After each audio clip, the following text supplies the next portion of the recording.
In this video, I'm going to cover how to successfully complete the double 360. So hang tight.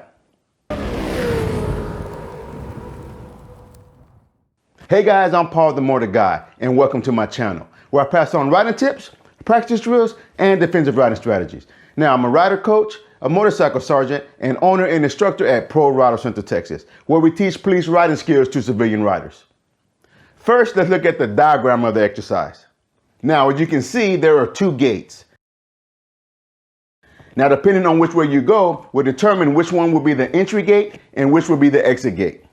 The gates are 5 feet, and the two 360 portions are 20 feet wide. Now, you can make the 360 as big as you want, depending on your skill level. Now, if you enter into this gate, you will ride across and make a 360 to the right. Then you will cross over and make a 360 to the left. Then you will ride out of the exit. Now, this exercise can be done in both directions. Now, let's talk about the 6 tips needed to be successful in this exercise. Now, tip number 1 is the friction zone. You have to stay in the friction zone all the way through until you exit this exercise. If you put in the clutch anytime during the exercise, you will lose power to the rear wheel and the motorcycle will fall. Now, tip number 2 is counterweighting. Now, counterweighting is when your body stays upright and the motorcycle leans underneath you. Now, you can have a little weight shift to the high side of the motorcycle, but you don't need much. Now, tip number 3 is your RPMs. Now, you want to keep your RPMs between 1200 to 1500, but this does not have to be exact. You just don't want to auto through the exercise. If you auto through the exercise, you risk the chance of stalling the motorcycle if you let too much clutch out too fast. Now, tip number 4 is feathering the rear brake. Now, if you find yourself going too wide or carrying too much speed, you can drag the rear brake to help slow down the motorcycle.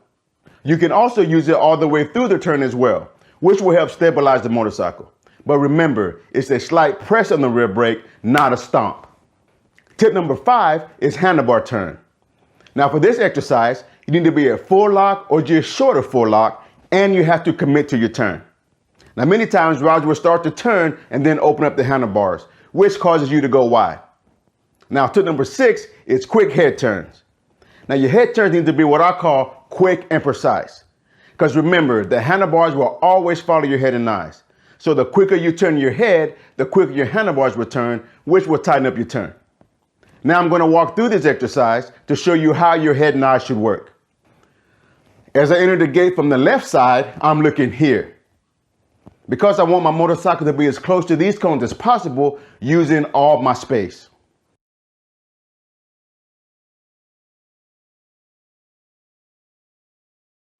Then I want to ride the wall until I get to this area.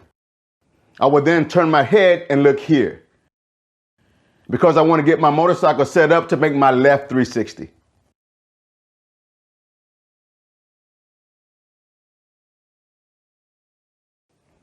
Now, when you enter in the second 360, you want to ride the wall until you get to this area.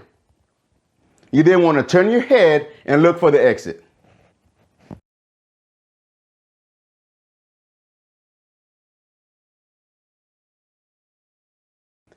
Now, this is what it looks like if I'm entering from the right side.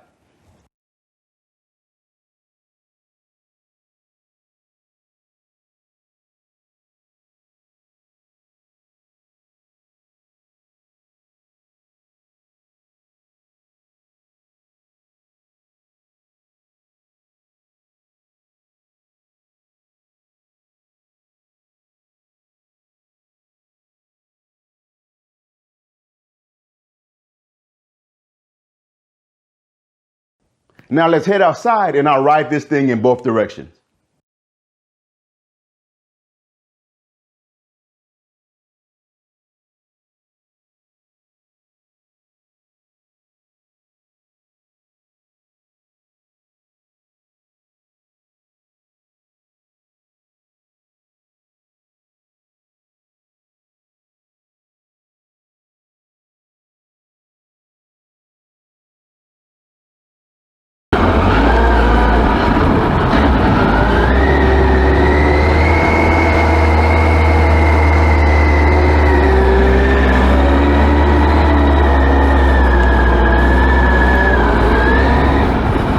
Now, I think this is a good exercise to challenge yourself.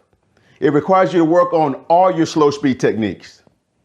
Now, let me know what you think about this exercise in the comment section below. And also let me know if you're able to complete this exercise.